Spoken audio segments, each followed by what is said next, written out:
There we go, another 2 bombs. And then Soul Drinker gonna come through with another 2 bombs.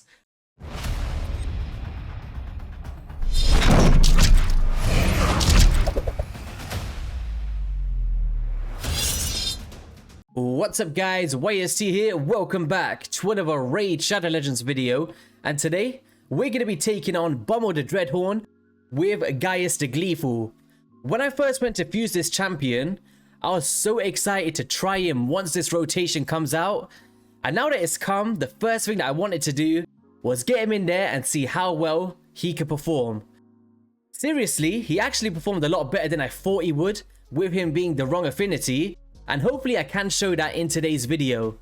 I'll try and showcase a couple of teams, and maybe theorycraft a little bit of other ways that you may want to use him and bring him into your own squads. So how I built this champion today, this is pretty much my PvP build at the moment. I am actually using the gear set from Bommal, which is the untouchable set, which gives you immunity for 2 turns and resist plus 40. It's a pretty nice set, but mainly for the immunity. The skills that he's got for Bommal pretty much has an AoE sleep with a placing of 2 bombs on each enemy that detonates after 2 turns. This is really nice for both the waves and also against the boss itself, where you're able to put 2 bombs up on a 3 turn cooldown. Secondly, with explosive wit, he can attack 1 enemy 2 times. The first hit will instantly detonate all bomb debuffs on the target, and this is where it works out really nice against this boss. Mad Bomber on the passive, when attacked, has a 30% chance of placing a bomb debuff on the attacker that detonates after 2 turns, and this occurs once per hit. This actually procs a lot more than I thought it would, and it's really nice to see.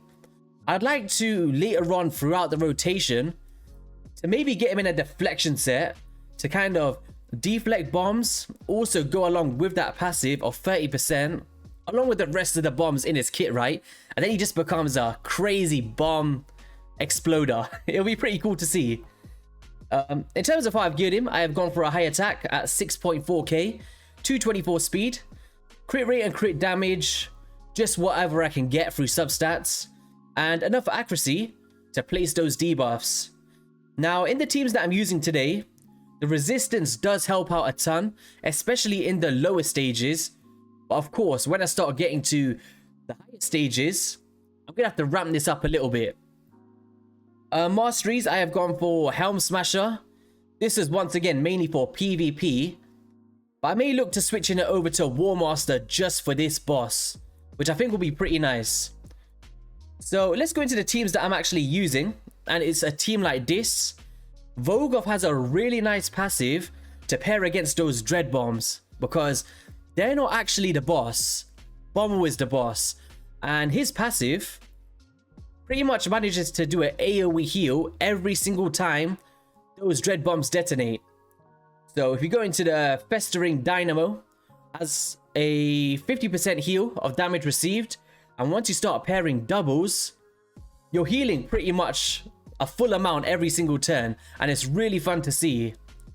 Tutor Rhymide is here for decreased accuracy and just to help out with the waves, and the resist aura of a, what's her name, Rector Draft is really clutch, especially when you're under a veil. She's able to increase your resistance to really keep mainly these 2 champions alive. GAIUS does pretty well, but of course, when you start getting to the higher floors, we're gonna have to up the survivability or just up the speed and resistance of our other champions and allow our Rector Draft to keep reviving our GAIUS the Gleeful. Very similar to the Soul Drinker strategy that I showed in the last rotation, but you don't need multiples to make this work.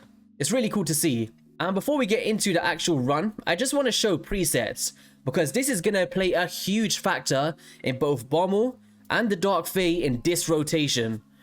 So pretty much, if you're not aware of this, you can set your rounds. So on round 2, if I don't want him to use his bomb abilities after opening up with it, I can block these off, and then on wave 3 against the actual boss, I can have this as a first priority, placing the bombs, and then second of all, explosive wit as my second priority to detonate those bombs. And also, once he dies, he's able to instantly detonate bombs and that 30% chance to put them on as well. Vogos mainly just to keep our team alive. And this is a very similar team I used on stage 90 last rotation, but I had 2 Soul Drinkers and 1 Vogoth. I just think it's a lot more of a safer team to have 2 Vogoths and 1 GAIUS the Gleeful, and hopefully I can show that in today's video. On round 3, Tutorial Rhyme we only want to place the A1. That is it. 100% chance of placing that 100% decreased accuracy every single turn.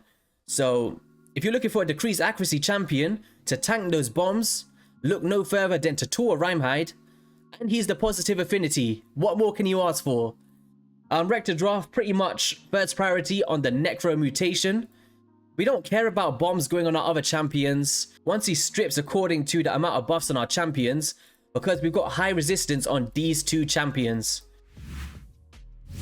Alright then, so what I'm going to do is I'm going to show you this team first, which is including a Soul Drinker alongside a GAIUS the Gleeful, and then straight after this one I'll show you how well he can perform just by himself, even though he is the negative affinity, using 2 Vogoths to keep him alive on those Dread Bomb hits.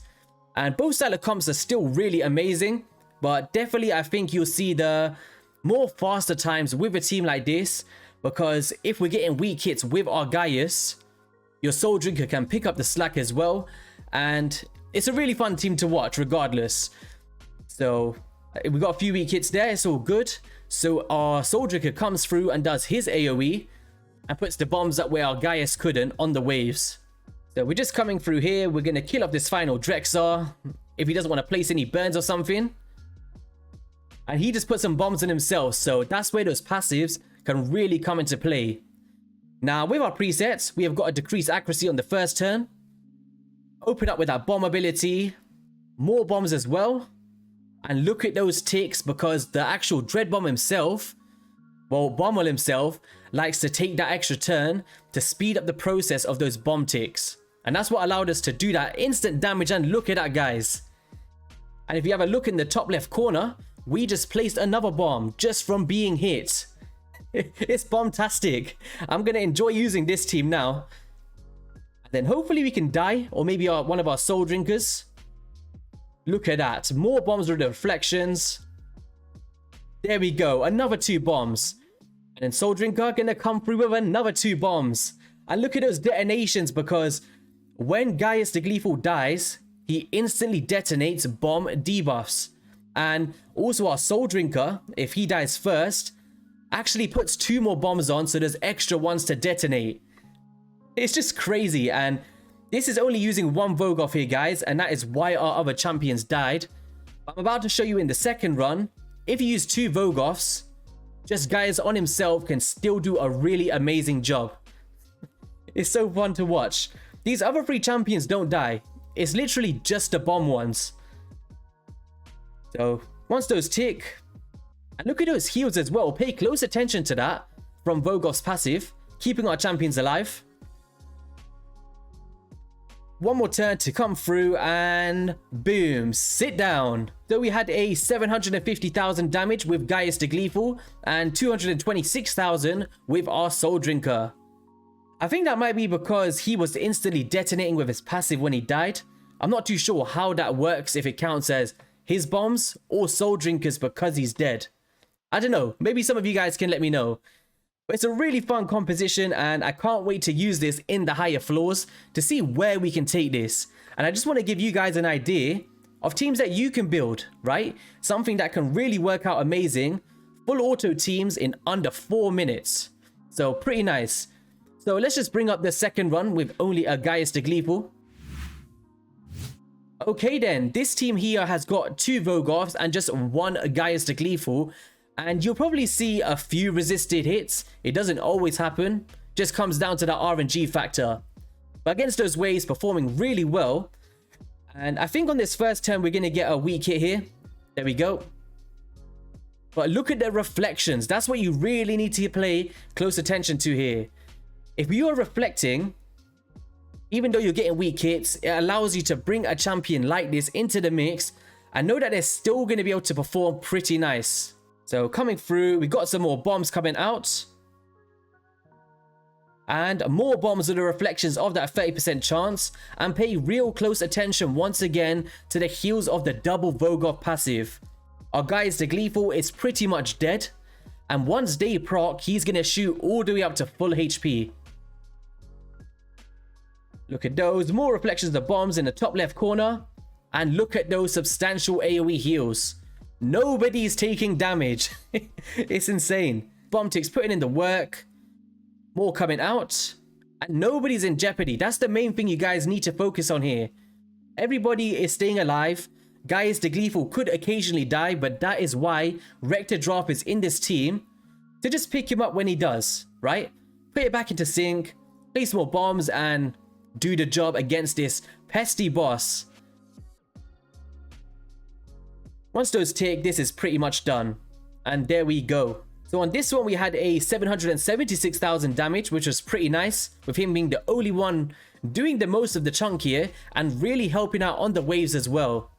136 turns wasn't the best by any means, but full auto, if we had better RNG on the first few cycles where we did get weak hits in this run, it'd probably go down to around 100 turns, which I did see on my phone earlier on today when I was trialing it out. Alright then, so we have already showed the gear of my GAIUS the Gleeful, but I just want to briefly show the gear on the other champions that I showed today. So my Soul Drinker has 5,700 attack, which is pretty nice, I guess. And a Rector Draft, pretty much the only one in super high resist here at 440. But if you just focus on no damage stats, no accuracy, and you put a resist banner on, it's pretty simple to get those kind of stats. And once you start pairing it with the aura and the passive, you really start to see a great return on all of your champions. And then Vogoth, just in some Guardian sets and some off-piece sets, just to absorb some damage. And our Tutor Rhyme Hide is reasonably well built with a good enough accuracy, 360 resistance and 237 speed, with some nice HP and defense. That's all we're worried about here in this style of comp, is sustainability on our 4 other champions, unless bringing in a second bomb champion, and then pretty much just as much damage as possible on those bomb champions. And this is why it's working really well. So yeah, that is going to be all for the video. If you guys enjoyed it, be sure to hit that like and subscribe button, and let me know which boss you want me to take on in this rotation. I will be doing the Dark Fae as well, but if there's any other ones you have an issue with, let me know and I'll try it out for you. Catch you guys on the next one. Peace.